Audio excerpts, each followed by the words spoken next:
So for certain kinds of apps, a backend server might be needed. And as mentioned in the previous lecture, the communication between your Flutter app and such a backend server happens via HTTP. Now, in case you don't really know how HTTP works or what HTTP requests are, here's a quick overview. If you do know what HTTP is, you can of course skip this lecture. So HTTP is that thing that in the end allows us to connect frontend and backend.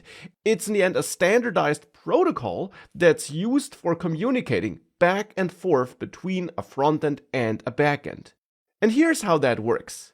It always starts with the frontend sending a so-called HTTP request to the backend if it wants something from the backend.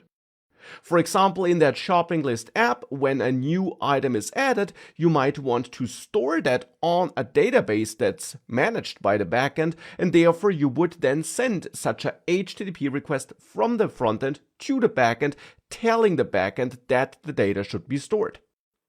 The backend then does its thing, it does the thing you want it to do, and then ultimately it will send back a response. Though when I say it does the thing you want it to do, that of course implies that the backend is prepared for the kind of work you want it to do. It's the code on the backend, the code with which the backend is written, that in the end defines what the backend is able to do and which kind of HTTP requests it accepts. In this course section, we're going to use a dummy third-party backend, a service that offers various backend services. Alternatively, you could also write your own backend by using a programming language like Node.js, for example. That's not what we'll do in this course, but that is what you could do. But ultimately, if you send a request that's supported by the backend to the backend, and the backend then processed that request and did whatever it had to do, you get back such a response.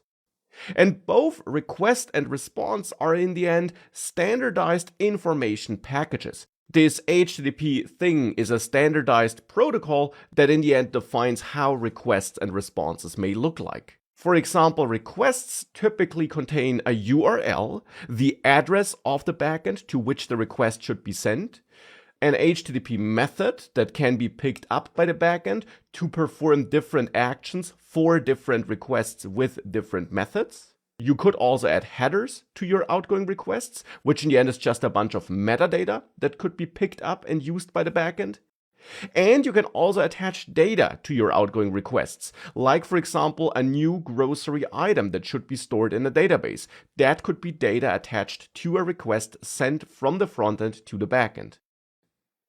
Now, when the backend then is done handling the request, it will send back a response, which then in turn can be used by the frontend to update the UI, and that response may include headers, so metadata again, and also a body, so data that is generated by the backend and that's then sent back from the backend to the frontend through the response. So that's a first overview of how HTTP works. If you want to learn even more, you can search for MDN HTTP to find the MDN web docs, which is a great resource for learning more about web development and how the internet works. And ultimately, this front and backend thing is an internet thing, even though we're building a mobile app. But we're using the internet for communication between the mobile app and the backend. So here you can learn more about HTTP if you want to, and with that you now got all the base knowledge you need to get started with this section where you will learn how to connect your Flutter app to a backend.